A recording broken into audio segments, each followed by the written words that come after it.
Alright, today gonna do a quick video on the Sicilian Four Knights, an opening I played in tournaments for a year or two with pretty good success. It was the year I made Master, and I do not think I've lost a tournament game in it. So the starting moves are e4, c5, knight f3. Now we can enter it via a knight c6 or e6 move order. It is your choice. It depends on what anti-Sicilians you prefer to meet and avoid. Knight c6 allows the Rossolimo, which is quite dangerous, while e6 certainly does not. Bishop b5 would be pointless, and black would be happy to gain time pushing it back. However, e6 commits to having played e6 against c3 Sicilians. There's probably other lines where you might not necessarily want to have committed to e6, though of course if you play e6 lines against the c3 Sicilian, you should be wholly happy to play that. I personally entered it from a knight c6 move order, not too afraid of the Rossolimo, and not liking to commit to this pawn too early, but I think practically for most players, e6 is going to be the better choice. So we'll say it through an e6 move order today. d4, cd4, knight d4, it's a line against the open Sicilian.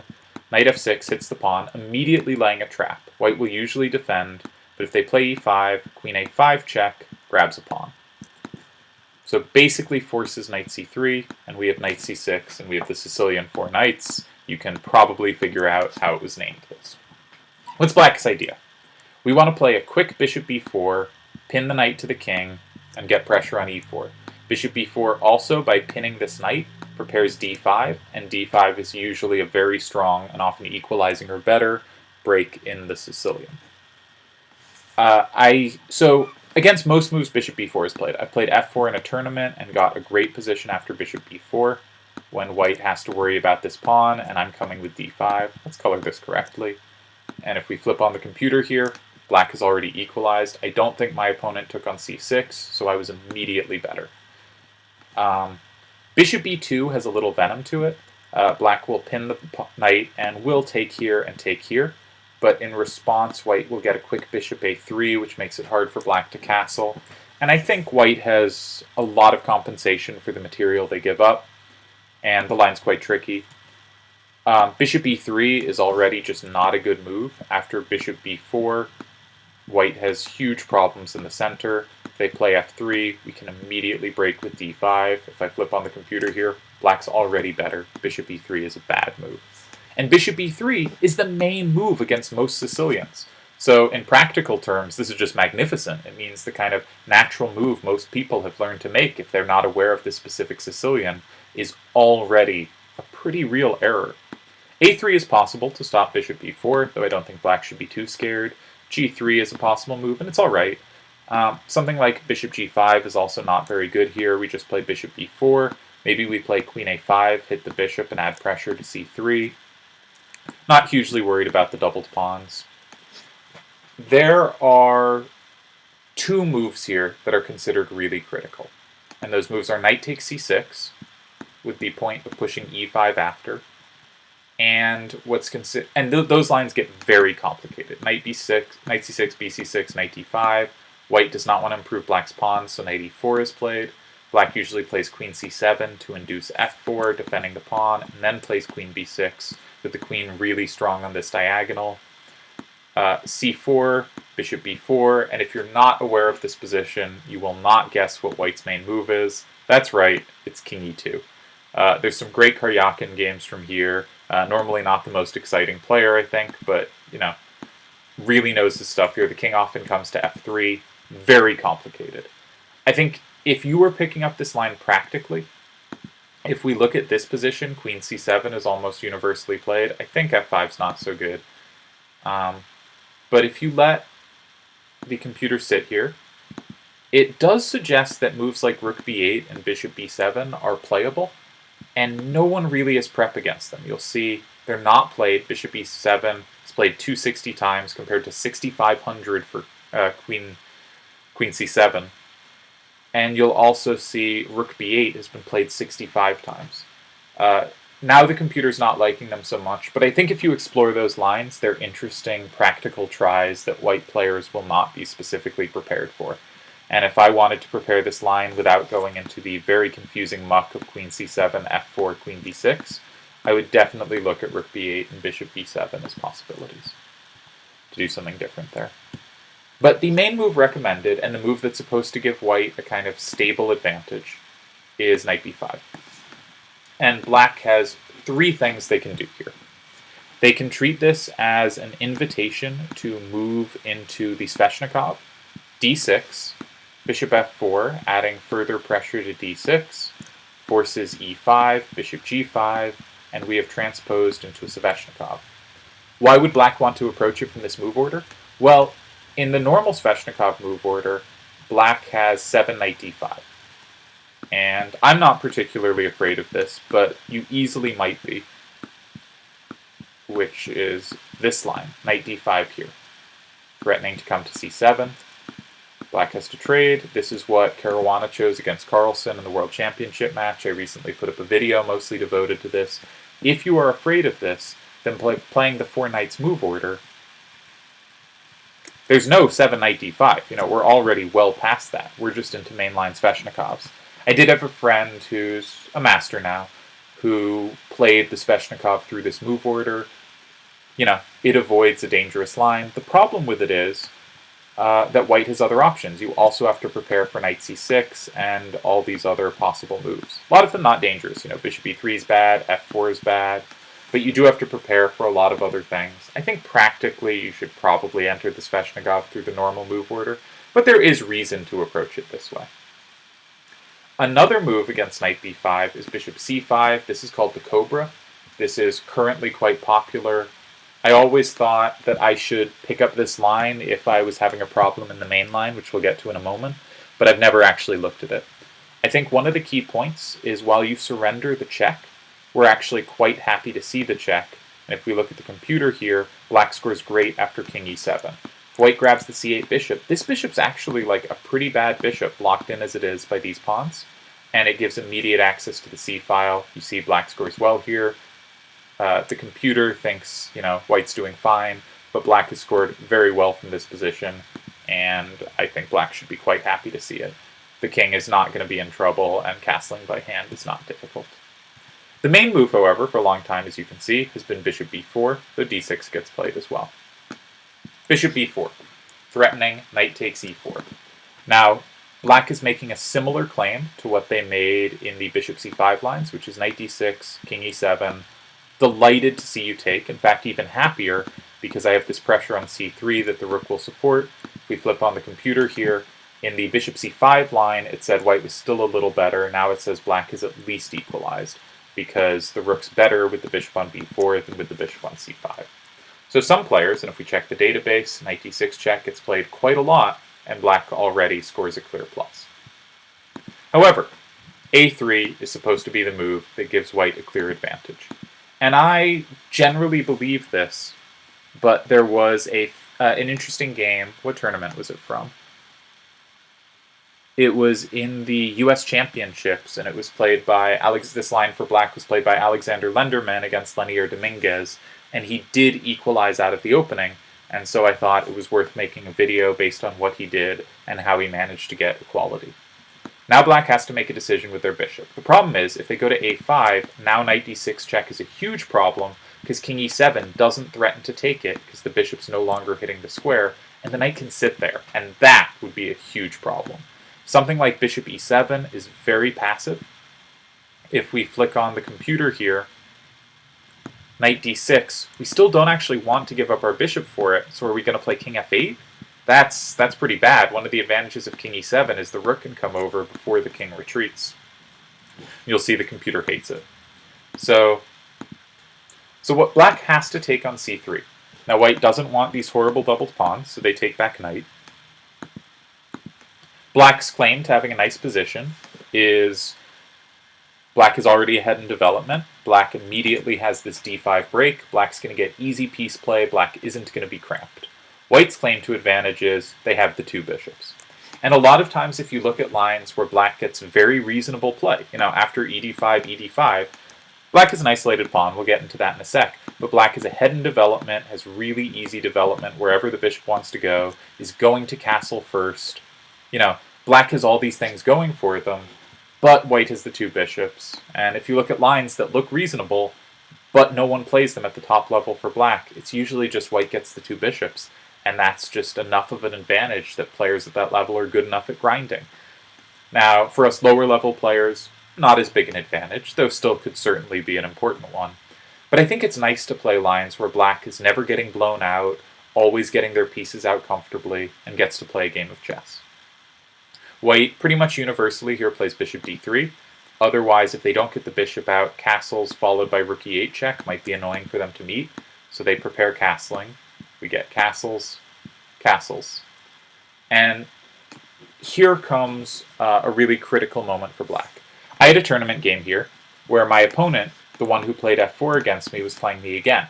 And they had prepared for me, and they had prepared up to this position and looked at it and thought, okay, I have the two bishops, they have an isolated pawn, this position's great, flick on the computer, white has a little advantage, maybe a pretty medium advantage, but, I have the two bishops, I have no weaknesses, they have an isolated pawn, this must be good for me. And looked no further, which was a problem because black's next move is kind of forcing, and white needs to know a few more moves of theory to get an advantage. My opponent was rated about 2150 USCF. I think one important point before I move on is the two bishops and the isolated pawn seem like they should add up to a really big advantage. Half a pawn is usually about the advantage of just having the two bishops. You'd think together these would combine to more. But actually, the bishops aren't very good attackers of the isolated pawn. If you think about, the kind of lessons you hear about pawns, it's what's the best blockader of a pawn? Well, it's a knight. What's the best attacker of a pawn? Maybe a piece that can attack it as it continues to move. Well, the bishops can only attack it every other square. The two bishops actually don't play very well against the isolated pawn. I forget who first said it. It was one of those opening repertoires about the entirety of the Sicilian. I might have written it down in my notes.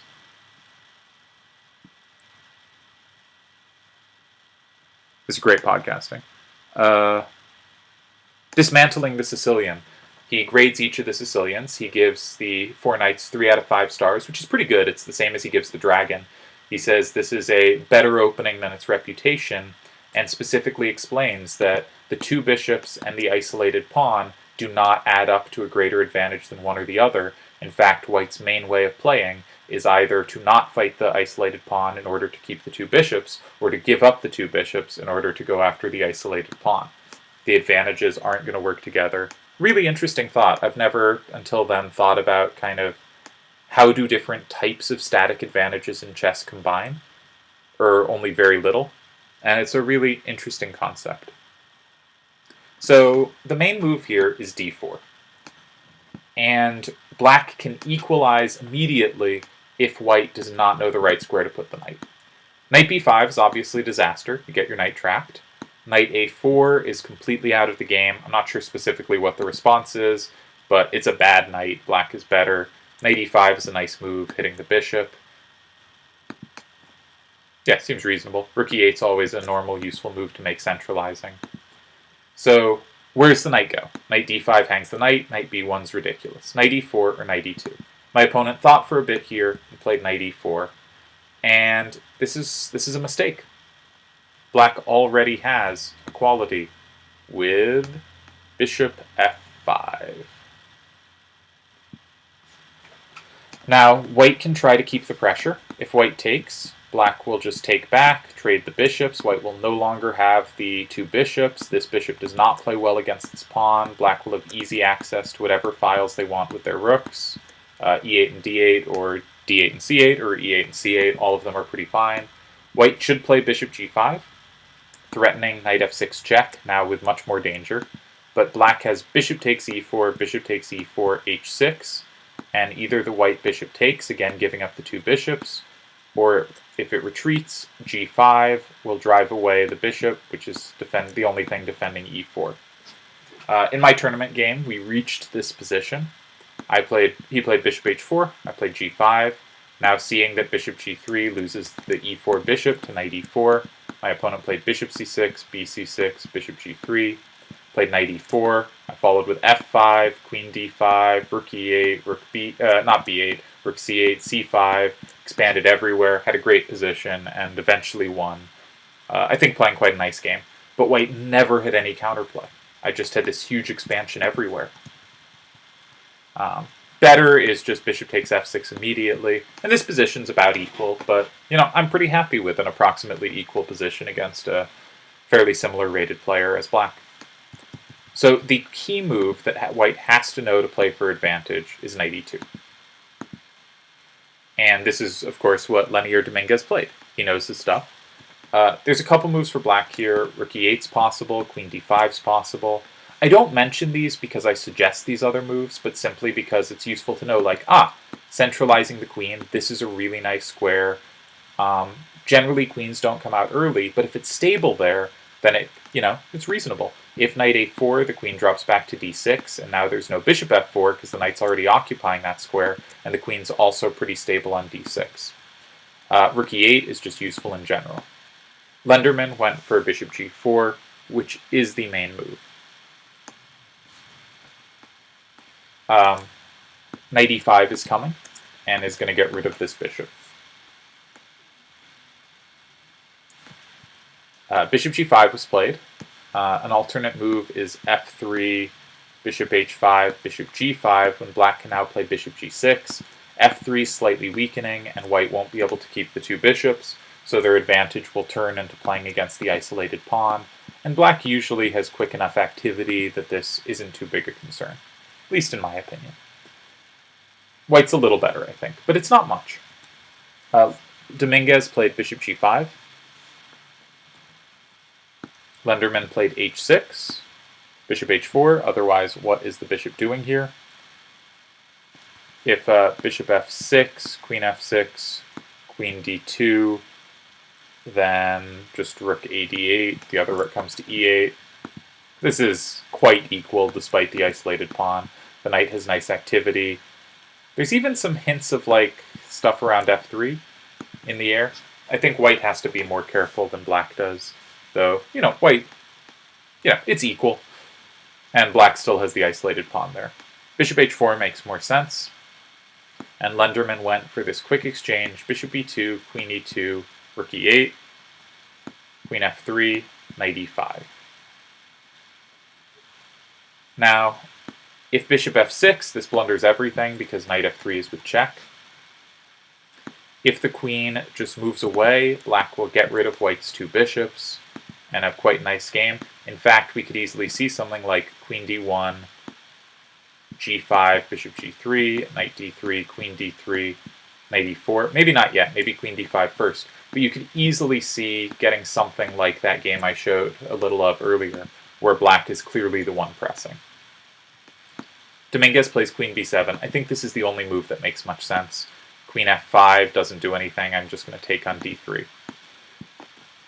Queen b7. Another move is queen g3. Yeah, knight d3, queen d3, rook c8. I guess better than the immediate g5. Yeah, it's nice to have pressure there. Queen b6 is also coming, which is a nice move because it both hits b2 and keeps the knight from leading to doubled pawns by keeping it protected. So queen takes b7. This is the move Dominguez played. It is the best move. Now knight d3, cd3, and here is where Lenderman came with what I think is his really interesting idea. Something like rook b8, queen takes a7. Black's going to get a pawn, but white has an extra pawn. It's an outside passer. That doesn't look simple. That looks like a tough position for white, or for black. Something like queen b6 doesn't really trade queens usefully. We're still down a pawn. Our rook's file isn't good. How to justify the pawn here?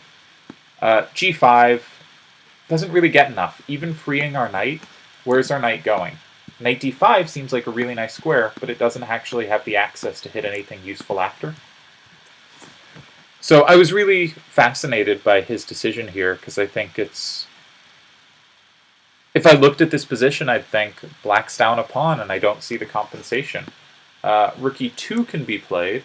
That looks maybe a little better. If we look at rook e2 and flick on the computer, though, bishop f6, because now, without the rook defending the other rook, queen f6 is unplayable due to queen a8, so we have to accept the doubled pawns. So that doesn't work either. So how to activate? And Lenderman's idea was queen d5. Cool move. First of all, yes, we definitely have to show we have compensation in this endgame, and that's going to be tricky to do. We're down a pawn, but we will then have rook e2 ideas. Maybe we'll have knight f4 ideas hitting this pawn, because the f4 square isn't lost to us yet. We'll have quick access to b8 or c8 with the other rook. There's definitely an inkling of why we'd have compensation in that endgame.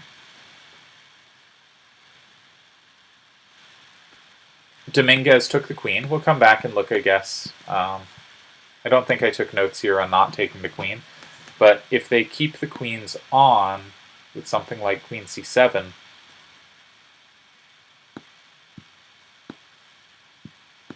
then I think the rooks pretty quickly activate. Knight g4. And black is better. Why? Clearly I should have studied this a little more deeply. Alright, black might not be better. What's the threat? That's useful. Rook c2. Maybe knight e5 someday, rook e2. Our rooks get very active very quickly. You know, white may be better here, though now it's giving equals. But black is getting a lot of quick compensation. And white is going to have trouble contesting the files. For instance, if like rook c1 takes, and then queen e5 threatens a back rank and h2. That's a cool point. Okay, that's what I didn't see as one of the useful points of knight g4, is that sometimes we have this queen e5. Alright, what if they trade rooks the other way? We're going to take. We don't have queen e5 here. We do have knight e5. d3 is hard to defend. Say they play queen a6, trying to defend d3 and counterattack. We're going to hit their queen away. We're going to come into d3, we can swing to g6, we can come to c1 sometimes. Black is a huge initiative, you can see black is winning. And the position really quickly turns quite aggressive for black. So Dominguez played queen takes d5, knight takes d5. And then bishop g3. Makes a lot of sense, the bishop's not doing anything here, and knight f4 can be very annoying. Bishop g3. And rook e2. Now the pawn has to be defended. f5 threatens f4 and g5, trapping the bishop. Where's the bishop going? Bishop tries to sneak out before it will be trapped. And rook d8 would have posed a good question to the bishop. Instead, in the game, I believe rook c8 was played. I'm not sure. But rook d8, bishop c5 looks scary because both these pawns are hanging. But knight f4 hits this pawn, and after bishop a7... Ooh. That's tricky. Yeah, so rook c8 was played. After bishop a7, rook c2. Okay, one idea is knight e2 check is now available. b4, rook a8. This is a weird computer line. Alright, what could white do that would make more sense? Well, if they go to e1, they're just going to lose time to knight takes d3, and then f2 will be loose. If they go to c1, then there's knight e2 check. The bishop has bishop b6, but then it's just going to get chased further, and possibly with this rook getting more active. If they push the pawn, then rook a8. If they push this pawn, then rook a8 will also grab a pawn back. White's probably getting two pawns back here. So I guess bishop b6 made the most sense, right? Because anything they move, they're immediately giving one pawn back, and possibly a second very quickly after. So bishop b6, I would think rook d6. Quickly check.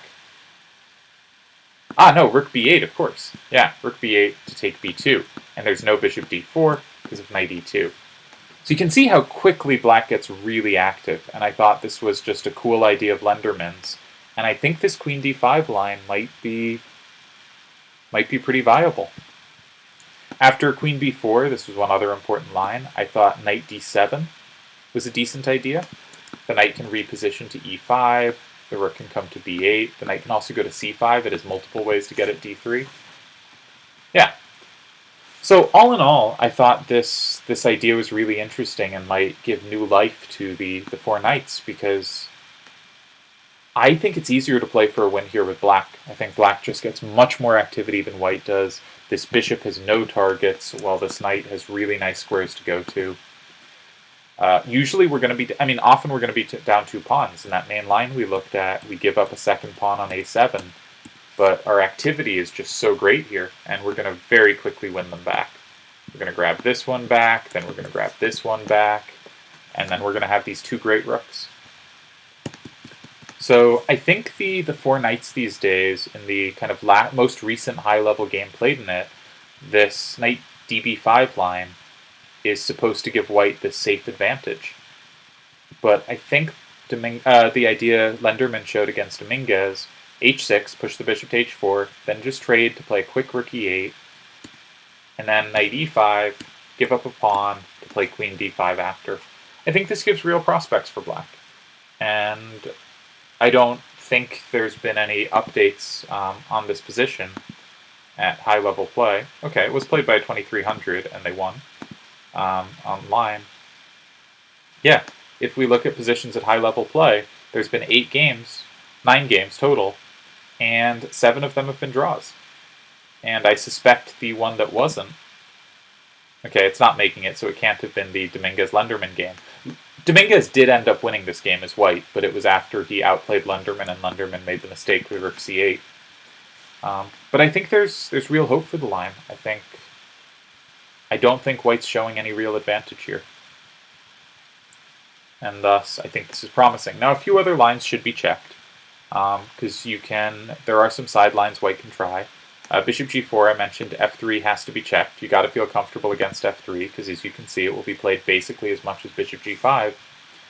But other than that, this is a pretty direct path. We know against d4 we can equalize against knight e4 with bishop f5. That has to be known to play this.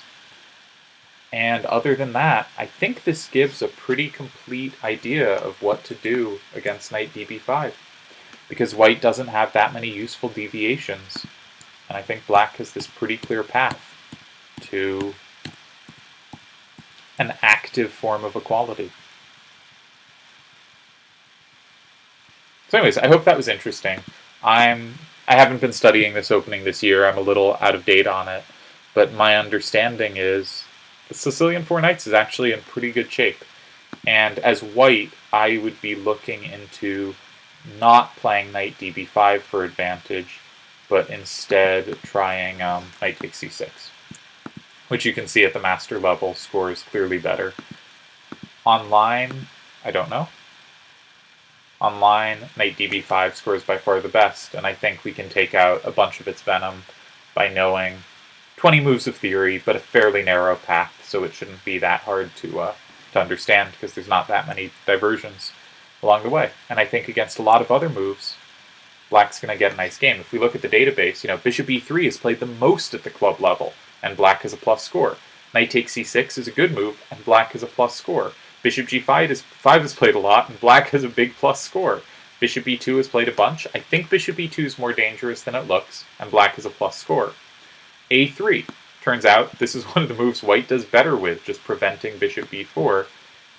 Black will usually now put the bishop on the next best square, though d5 is also fine. Bishop c4. Not a very good move against this. The bishop's just biting on granite here, and black will of course play bishop b4 yet again. f3, again scoring a minus. If we look at this position, after knight c6 at the club level, black is scoring 55% to white's 45% once we include draws. That's a tremendous score as black. I think this is an incredibly good practical weapon at the club level, unless we're really scared of knight db5, because that's what's often given as white's easy path to an advantage. And again, if we go forward a move, knight db5 is white's only move that's putting up a plus score. And if you have something nice worked out against it, then you should be pretty happy playing the four knights. And I think the path Lenderman showed, gives us a nice way to get that good position and not be so worried about the biggest threat. You might also be looking at this and thinking, bishop b4 looks pretty good too. Bishop b4, the pin variation, is not as good. And we can quickly check the Masters database and see white just scores huge percentages here. At club level, I think bishop b4 is fine, but you look at any book, the Dismantling the Sicilian book, I think gives it 1 or 2 stars. I haven't checked. This one doesn't hold up that well. I'm surprised the computer doesn't think white's immediately crushing here. Maybe if we follow the line out slightly. Yeah, there's a video by Sarawan where he just gets all the evaluations and analysis wrong and just says old moves from 30 years ago. which is fine. Sarawan does good videos, but his one on the pin variation was not accurate. And we can see, just going a few moves forward, already bishop d2 and queen g4 are getting pretty big advantages for white, and that will maintain the farther we go, and white scores very well here. So don't go for the pin variation, but do go for the 4 knights, because it holds up really well practically, and the one thing to be very concerned about is this knight db5. And so we just got to learn a bunch of theory here. And against everything else, there's some theory to know, but knowing bishop b4, put pressure on the pawn, quick d5, you're going to get really good results.